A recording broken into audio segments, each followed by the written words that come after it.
3 livres à nous conseiller? Je suis pas sûr d'avoir 3 livres à vous conseiller, puisque j'ai pas le droit de citer les miens. Non, j'aimerais que... Après, d'accord. Bon, il faut lire les bouquins de Jean Guinel. Il en a plusieurs sur l'histoire des services, l'histoire politique des services français, sur le fonctionnement du service, etc. C'est essentiellement lui qui pendant 50 ans aussi a été le mieux placé comme journaliste auprès des services pour en donner une vue sans fantasme, sans connivence et sans concession. Oh, mais il est bien. Non, je vais pas faire ça. Non. Si tu peux le faire avec la voix de Pierre Bellemare. Je vais pas le faire. Non, les 3 livres, ça va être Les Enfants du Bronx de Leblanc, je sais plus son nom, je sais plus son prénom, qui est une plongée dans les stupéfiants, dans des trafics portoricains aux États-Unis. Là, ça c'est très bien écrit déjà pour commencer, et en plus finalement ça raconte avec un peu d'avance ce qu'on a ici. Voilà, Leblanc, les enfants du Bronx, Adrien Nicole Leblanc. Ça c'est le premier truc. Ensuite, corner de comment il s'appelle, David Simon, ce qui a fait The Wire.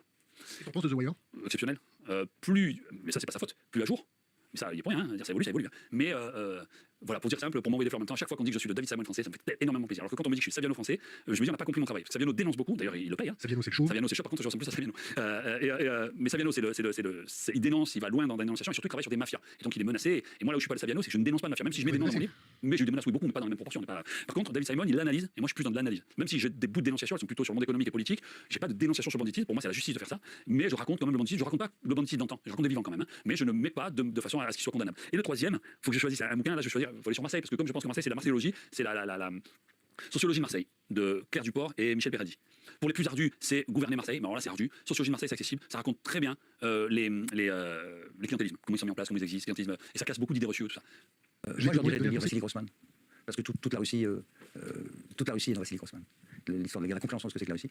Babel, un autre ukraino-russe, lui né d'Odessa, c'est un juif russe qui raconte la Première Guerre mondiale, la cavalerie russe, c'est extraordinaire. Les amorphes de Gogol, c'est génial. Je parle de littérature russe parce qu'elle c'était le sujet d'aujourd'hui, mais il y a plein d'autres livres merveilleux, de l'Est d'Éden à Zola en passant. Moi j'ai beaucoup aimé Zola quand j'étais gamin.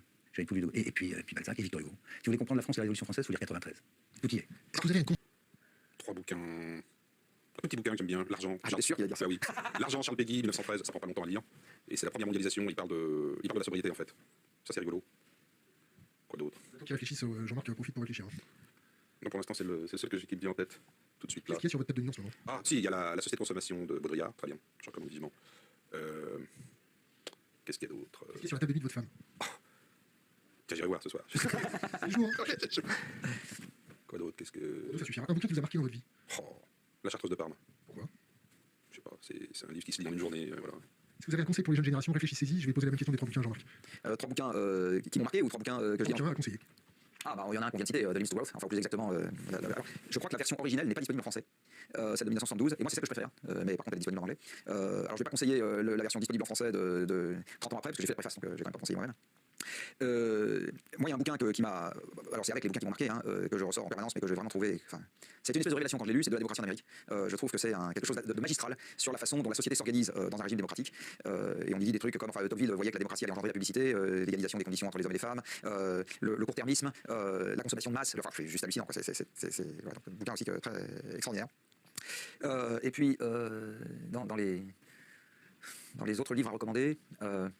Après les autres ils sont moins, je sais pas si je dois dire magistraux ou transversaux, ils sont intéressants, mais après j'ai plein de bouquins intéressants, mais là-dedans j'en ai beaucoup, j'en ai plus d'un, donc je sais pas lequel je devrais sortir de mon chapeau, quoi. Je pense qu'un livre peut être choisi. Un livre peut être choisi par le choix individuel sur la guerre Iran-Irak. Il y en a beaucoup de livres, mais ça montre beaucoup de choses. Je crois que si on trouve un livre par choix, on peut savoir la racine de la situation, peut-être quelconque, actuelle. Deuxièmement, un livre qui est très important et qui peut expliquer si vous voulez, la nature du comportement de l'approche iranienne, qui est le livre des rois, Ferdowsi, qui a fait beaucoup sur la culture de la civilisation iranienne moderne, sur la langue iranienne, même sur les croyances monothéistes des Iraniens. C'est le deuxième. Le troisième, encore par le choix, pour trouver un livre sur les événements juste après la révolution islamique en Iran. Comme je vous ai dit, les tentatives de séparation dans les différentes parties du pays, une curie aveugle des gens et des innocents. Et puis après une guerre, comme je vous ai dit, un livre suffirait de voir vraiment dans quelle situation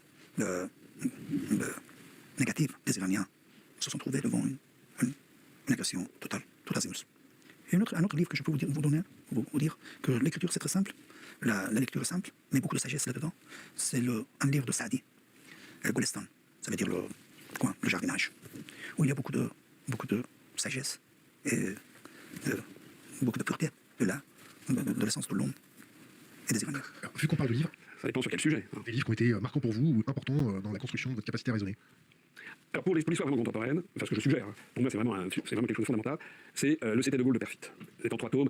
Franchement, vous verrez que la pensée gaullienne est absolument extraordinaire. Donc ça c'est très politique.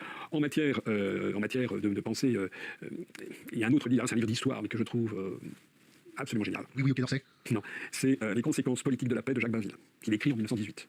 C'est génial. C'est génial parce que Jacques Bainville a analysé, donc en 1919, je sais plus quoi, il analyse les conséquences, vous savez, les points de Wilson, etc. Et il analyse les conditions qui sont faites à l'Allemagne et il dit qu'il va y avoir dans les 30 ans qui viennent une nouvelle guerre. Vraiment, c'est très intéressant parce que ça permet de montrer que des gens, à partir d'un raisonnement historique, à partir d'une connaissance géopolitique, peuvent prévoir ce qui risque de se passer. Et ça, et là, on l'a sous les yeux, cette affaire. Voilà, ça c'est le deuxième ouvrage. Et puis alors après, bon, il y a une quantité d'ouvrages, ça c'est pour s'ouvrir l'esprit sur des civilisations étrangères. Ça me paraît Un exemple. un exemple. Enfin, ça me gêne de le mettre dans le groupe des trois parce que c'est un exemple parmi l'autre, mais un livre qui est très très méconnu en France, c'est quand même un des textes sacrés pour plus d'un milliard d'habitants, c'est la Bhagavad Gita du Mahabharata, qui est l'un des textes fondateurs de l'hindouisme. Et c'est absolument prodigieux parce qu'on a un texte qui remonte à peu près à moins 500 avant Jésus-Christ et qui est prodigieux et surtout qui montre ce qu'est une civilisation qui n'est pas une civilisation qui a été passée au moule du judaïsme, du christianisme, enfin des religions du judaïsme spécialistes. Par exemple, la Bhagavad Gita, c'est comment entre vous avez le Krishna qui est un avatar de Vishnu, qui apparaît un guerrier qui s'appelle Arjuna et qui ne veut pas se battre contre ses cousins, c'est devant une bataille qui s'appelle la bataille de Kurukshetra, il va y avoir et la divinité lui dit tu dois te battre et tu dois tuer tes cousins. Et c'est l'antithèse du décalogue. Alors pour les jeunes générations, il faut lire Élise. Pour les jeunes générations, je me permets de conseiller de lire L'Indémodable et très actuel 1984 de George Orwell. C'est un livre absolument intemporel. Pour les jeunes générations, je me permets de conseiller de lire le très actuel et indémodable ouvrage de Iménique qui s'appelle La corruption de la République, qui date de 1992, que j'ai étudié à l'époque et qui m'a vraiment beaucoup marqué. Et enfin, pour donner une note d'espoir, de joie, peut-être un bon petit Romain Gary, La promesse de l'aube. Quel beau titre pour finir une émission comme la vôtre. Moi, j'ai recommandé de lire une enquête qui est sortie il y a peu de temps, cette année, il me semble, qui est Rapace, qui concerne la corruption dans le sud de la France. Élise, je conseille ton tract, tu peux pas auto-conseiller ton bouquin. Le tract anticorps, le tract Gallimard Je peux le voir. d'Élise Van Venen et d'Eric Alt. Donc, elle ne perçoit pas les droits d'auteur. Zéro droit d'auteur, donc ça Les droits d'auteur sont versés à l'association, donc c'est aussi un moyen de les soutenir. Ouais.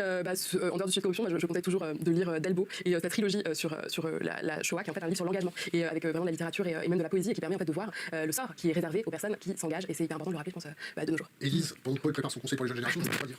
Oui, mais moi, comme la dernière fois, je ne vais pas vous conseiller des lectures sur la corruption parce que je lis pour penser à autre chose. J'ai relu récemment Le Cavalier suédois, qui est une lecture absolument magnifique. Je conseille aussi de lire La Route du Contrevent, qui est aussi un bouquin absolument magnifique. Et le troisième, Un homme, Henri Paul Navarro. m'a conseillé. Ah, que je peux conseiller moi Ouais. Alors là, très vite, Les Mémoires d'outre-tombe de Chateaubriand. Les Mémoires d'outre-tombe de Chateaubriand. Illusion perdue de Balzac. Alors, si je peux, un grand livre, mais historique, qui est L'origine de la France contemporaine de Taine. Si vous voulez un roman, je dirais La semaine sans dragon. Un conseil pour les jeunes générations. Il a déjà été conseillé un certain nombre de fois. Homo Confort de Stéphane Aubony, qui décrit très bien le fait que vu qu'on a choisi le confort, en fait, on s'est désensualisé. Notre relation au monde se fait par des boutons poussoirs et des écrans. En fait, on ne supporte plus certaines odeurs, on ne supporte plus qu'on se fasse toucher. Voilà. On a un rapport au monde qui est de la distance, on est hermétique, comme Iron Man, quoi. On se blinde, quoi. Donc c'est très sérieux, on se transforme en machine, quoi. Donc voilà, Stéphane Aubony, Homo Les Confort. autistes ne sont pas des machines. Ah non, mais, mais je parle d'automatisme. Iron Man, c'est plutôt. Oui, c'est parce que ça. Oui, mais là, c'est plutôt l'équipement, quoi. C'est pas forcément la personne. Oui, on est d'accord, c'est plutôt l'équipement. Un autre bouquin, Rendre le monde indisponible, de Hartmut Rosa. C'est un très beau bouquin parce qu'en fait, Hartmut Rosa, il a écrit Accélération avant, où c'était plutôt un constat d'un monde en accélération sans chercher vraiment les causes. Alors, moi, je l'ai plutôt la performance, dans l'accélération.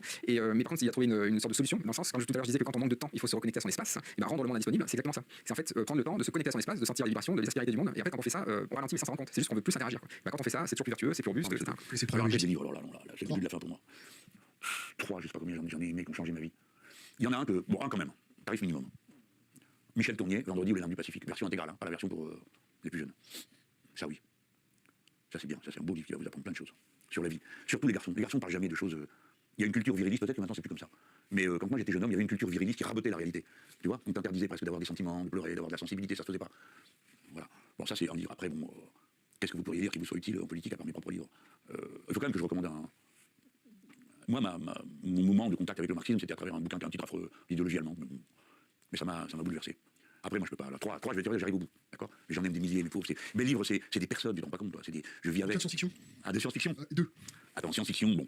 Il faut. Alors, je vais te dire. Pour l'écriture, Le berceau du chat, Kurt Vonnegut. C'est trop, tu te marres trop. C'est trop bien écrit. Et j'ai utilisé des techniques d'écriture de ce bouquin. Le berceau du chat, Kurt Vonnegut. Tu pourras regarder Abattoir numéro 5 aussi, c'est bien. Après, il faut lire un peu d'Asimov, sinon, c'est pas sérieux. Lis Le cycle Fondation. Après, à mon avis, l'auteur immense de la fiction délirante, c'est Philippe K. Dick. Tout le monde a vu Blade Runner, je suppose, dans ceux qui m'écoutent. Et quand vous regardez Blade Runner, vous touchez du doigt à quoi sert la science-fiction. Pas à anticiper, un peu. Mais surtout, la science-fiction, c'est une allégorie. Ça raconte la vie différemment. Dans Blade Runner, t'as des robots qui veulent savoir quand ils vont mourir. De quoi on a parlé il y a un instant. C'est une allégorie. Mais l'histoire est bien faite, donc tu suis l'histoire des robots qui veulent savoir, alors ils font ci, ils font ça pour le savoir, ils vont trouver le gars qui les a créés, tout ça. Mais c'est juste une allégorie. Vous êtes pareil. Vous courez partout pour essayer de savoir qu'est-ce qui va vous arriver demain. Pas de bol, vous ne le saurez pas.